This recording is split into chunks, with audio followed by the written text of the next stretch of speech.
Okay, here's the last of the 4 videos for your quiz on Friday. And this is going to address the important question: what were the causes and effects of the Persian Gulf War?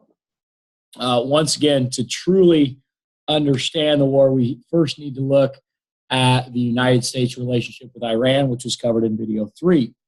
At the end of the Iranian hostage crisis, we have a war breakout between the new leader of Iraq, Saddam Hussein, and the Ayatollah Khomeini, the new leader of Iran. Now, Saddam Hussein believes that this area of southwestern Iran is rightfully his.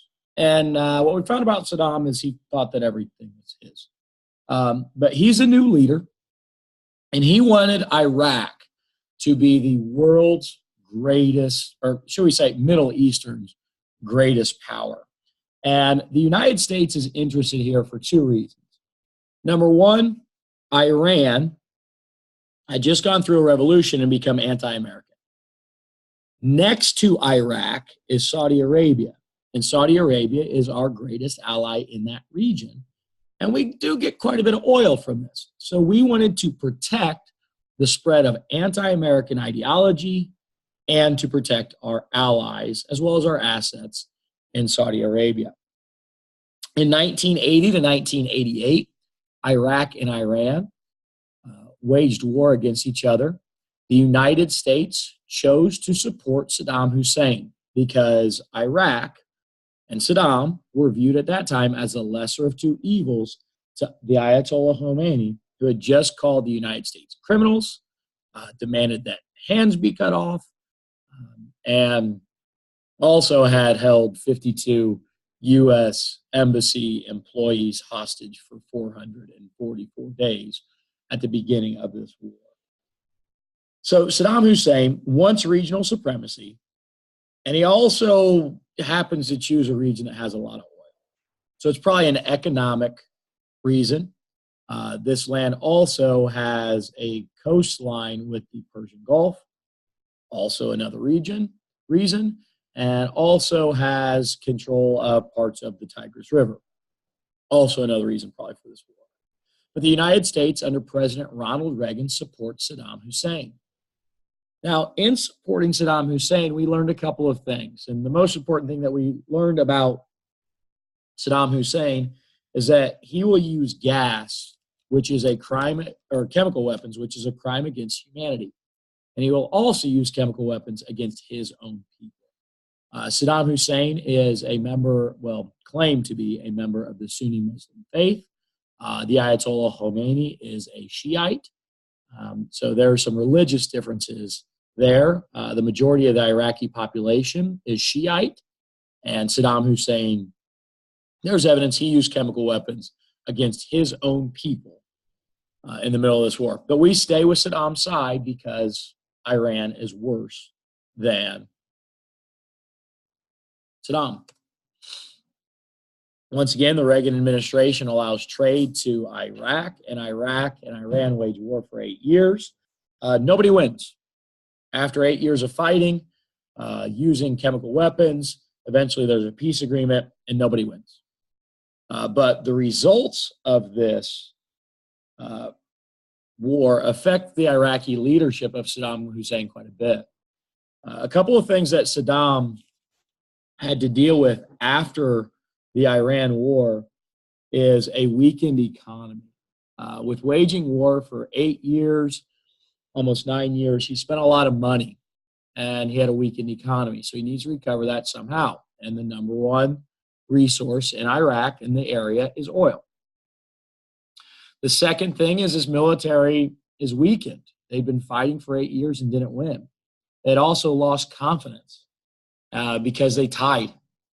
And when you tie, you don't feel very good. And in all honesty, they were retreating most of the war to just kind of defend themselves. So the military is weakened, and they need confidence. So the best way to build confidence is to pick on a weaker opponent. And then the third thing is Saddam Hussein was not very popular with the Shiite community. And he needed a strong economy and a strong military to suppress that economy. We fast forward 2 more years. So President Reagan is out in the United States, and in 1988, George Herbert Walker Bush becomes our 41st president, George H.W. Bush. In 1990, that's the beginning of the Iraq-Kuwait dispute. And we covered this in class. Iraq needs money so they can have a better military and they can control a population that's losing favor with the leadership. In July of 1990, Saddam Hussein says, Kuwait, you've stolen $2.4 billion worth of oil. You're overselling. You owe us. And the Iraqis demanded that Kuwait give them $10 billion. And Kuwait's a small country, and they're the weakest of that area, and they have some oil, and they have access to the Persian Gulf. What Saddam's trying to do is he's trying to get money back because his economy needs to strengthen their military to keep leadership or at least to suppress certain people. Saddam demands this from Kuwait, their weaker neighbor. The international community says, no, you need to keep your hands off of Kuwait. But anyway, Saddam invades on August 2nd. Shortly after Saddam Hussein and the Iraqis invade Kuwait on August 2nd, the international coalition, led by our president, George H.W. Bush, says that this attack will not stand. They start a embargo, an arms embargo and a trade embargo, saying we will not trade with Iraq, trying to hurt their economy. Saddam really doesn't care. He stays in Kuwait. The leaders gave Saddam Hussein a deadline until January 15th of 1991 to get out. He did not remove troops from Kuwait, so the United States began to attack with force. After a month of airstrikes, the United States then did send in ground soldiers. But by the time we really had ground soldiers there for more than 5 days, over 30% of the Iraqi soldiers had already quit. The Persian Gulf War is a U.S. and U.S. International coalition victory. Saddam was humbled.